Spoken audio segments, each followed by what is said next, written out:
La France devait-elle autoriser ces deux insecticides qui, selon les apiculteurs, seraient dangereux pour les abeilles? Oui, pour la Commission européenne qui n'a pas classé ces deux substances comme des néonicotinoïdes en voie d'interdiction en Europe.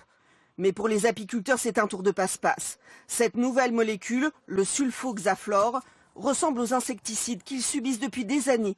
Ces produits agissent de la même manière sur le système nerveux des insectes. Les abeilles subissent depuis trop nombreuses années déjà une augmentation perpétuelle de mortalité ou de dysfonctionnement.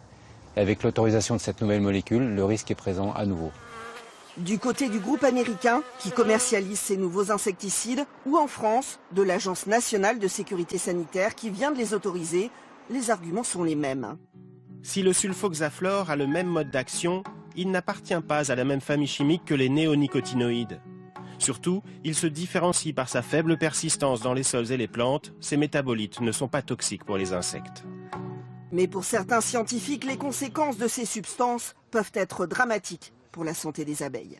Pour moi, le sulfoxaflor, s'il appartient à un sous-groupe des néonicotinoïdes, n'en appartient pas moins au groupe des néonicotinoïdes. Le mode d'action est le même sur le système nerveux central et la structure est la même à quelques détails près. Si vous voulez, pour prendre une image, je dirais que vous avez un revolver, le canon est un petit peu plus long, la crosse est un petit peu différente, mais ça reste un revolver.